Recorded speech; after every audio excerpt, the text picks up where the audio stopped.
Market లో invest చేసి మీ డబ్బులు డబుల్ చేసుకోవాలనుకుంటున్నారా? విజయవాడలో జరిగే సుందరరామిరెడ్డి గారి లైవ్ సెమినార్ కి అటెండ్ అవ్వండి. నమస్తే, welcome back to Suman TV. నేను మీ సంజయ్. ఈరోజు మనతో పాటు ఉన్నారు law of attraction coach and celebrity coach infinity universe Suresh గారు. సార్తో మాట్లాడి కొన్ని విషయాలు తెలుసుకుందాం.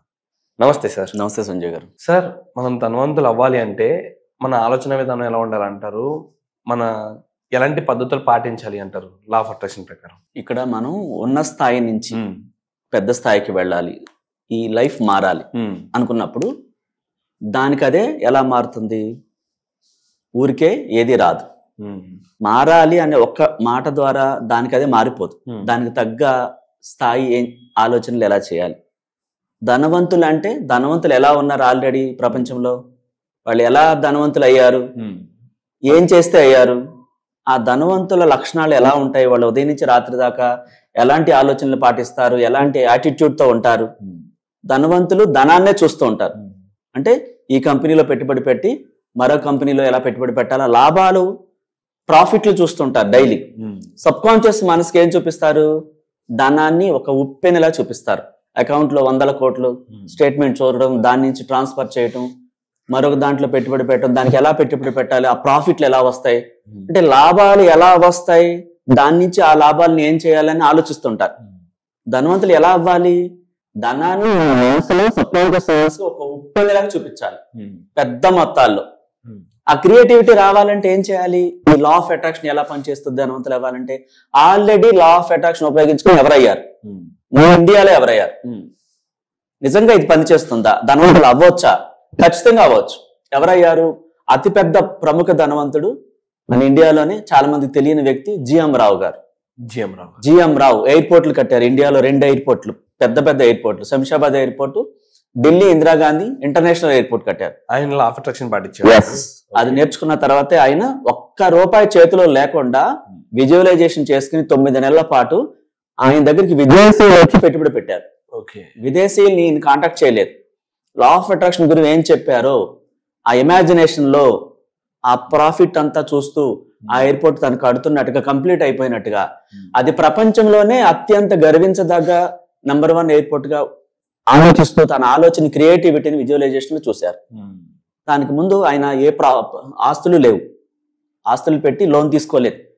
ఆ టెండర్ కూడా ఎవరేశారు? వాళ్ళే వచ్చి ఆ టెండర్ విధానాన్ని గవర్నమెంట్ కి ఎలా వేస్తే యాక్సెప్ట్ చేస్తారు, ఆ క్రియేటివిటీని అంతా వాళ్ళే చూపించి ఈయన పేరుతో, జిఎం రావు గారి పేరుతో కేంద్ర ప్రభుత్వం టెండర్ వేసి వచ్చేలా చేసి 40,000 మంది ఇంజనీర్స్ తీసుకొచ్చి 37 నెలల్లో పూర్తి చేశారు. 37 నెలల్లో ఈయన పేరుతోనే, జిఎం రావు కంపెనీ పేరుతో.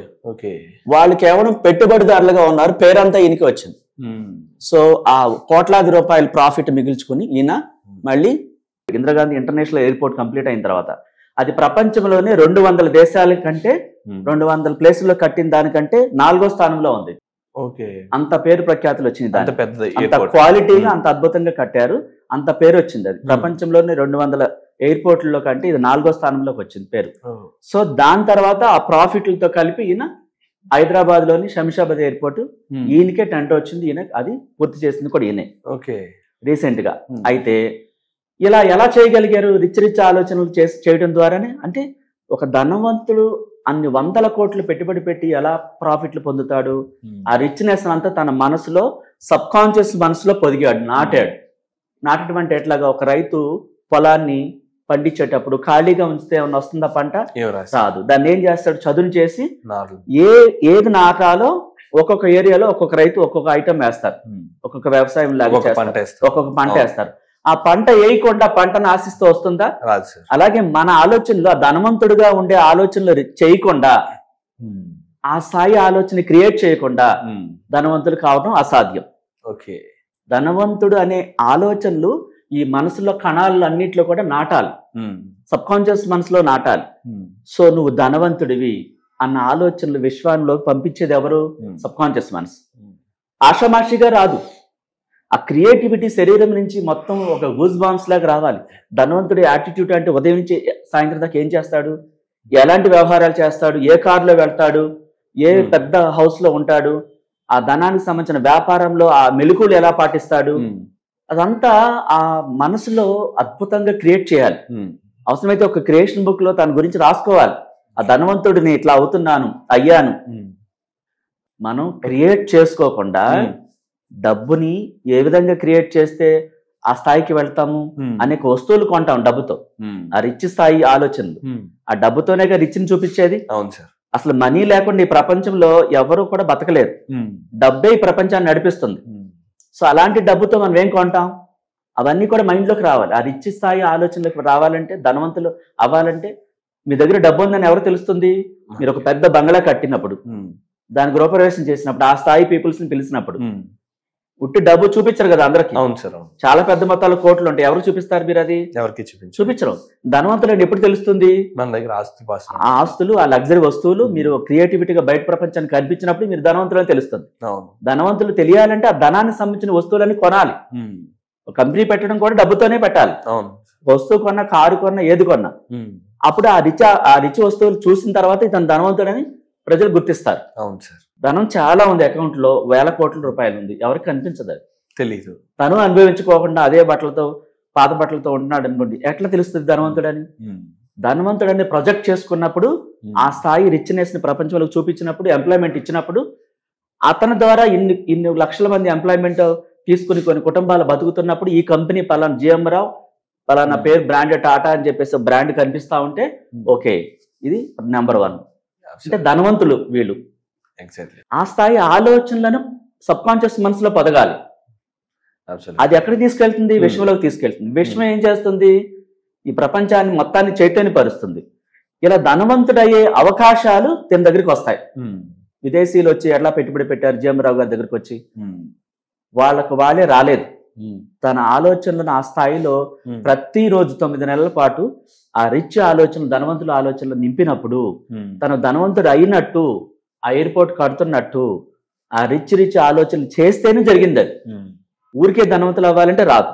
అంటే మనం ఆ మనసులో డబ్బును ఆ రేంజ్ లో చూపించాలి. ఒక ఉప్పెన్నెలాగా చూడాలి మనసులో. చూస్తూ దాంతో మీరు ఏం చేస్తారు? ప్రతిరోజు పేదరికపు ఆలోచనలు వదిలిపెట్టి ధనవంతులు అవ్వాలంటే ఆ ధనవంతుల్ని అబ్జర్వ్ చేస్తూ ఉండాలి. ఒక బిల్ గేట్ ఏం చేస్తుంటాడు, ఆ వ్యాపారం ఎలా చేస్తుంటాడు, ఎలా పెట్టుబడి పెట్టాడు, లాభాలు ఎలా వస్తున్నాయి. ఒక ముఖేష్ అంబానీ ఎలాంటి వ్యాపారాలు చేస్తున్నాడు, ఇండియాలో ఎన్ని స్టోర్స్ ఓపెన్ చేస్తున్నారు. కొంత స్థాయి వచ్చిన తర్వాత చాలా మంది ఇక చాలే అనుకుంటారు. అంటే ధనవంతుడిగా అయ్యే ఆలోచనలు ఆగిపోతాయి అక్కడ చాలనుకున్నప్పుడు. అంటే కొంచెం సంపాదించిన తర్వాత ఇక మనకు చాలే అనుకున్నప్పుడు ధనవంతుడిగా అక్కడతో ఆగిపోతాడు. అలా కాకుండా కొత్త స్టోర్స్ ఎందుకు ఓపెన్ చేస్తున్నారు? కొత్త బ్రాండ్ క్రియేట్ చేస్తున్నారు. ఒక రిలయన్స్ అని పెట్టాక అక్కడతో ఆగట్లేదు వాళ్ళు. చూడండి, ఇంకా వేరే బ్రాండ్స్ పేరు మార్చి వేరే స్టోర్స్ ఓపెన్ చేస్తూనే ఉన్నారు. ఈ క్రియేటివిటీ ఎక్కడి నుంచి వచ్చింది? ఇంకా పెంచుతున్నారు. కొన్ని లక్షల కోట్లు వచ్చాక 30 లక్షల కోట్లు వచ్చినాయి, చాలని ఎక్కడ ఆగిపోవట్లేదు. దాన్ని డబల్ ఎలా చేయాలి? మైక్రోసాఫ్ట్ కంపెనీ పెట్టాక ఇక్కడతో చాలని ఆగలేదు. ఆ లాభాల కోసం మరిన్ని ఓపెన్ చేస్తూనే ఉన్నారు. అంటే ఎంప్లాయ్మెంట్ పెంచుతున్నారు. ఈ విధంగా విశ్వ నియమాలు పాటిస్తూ ఎంప్లాయ్మెంట్ పెంచుతున్నారు. తర్వాత ధనవంతుడు అని తెలుస్తుంది.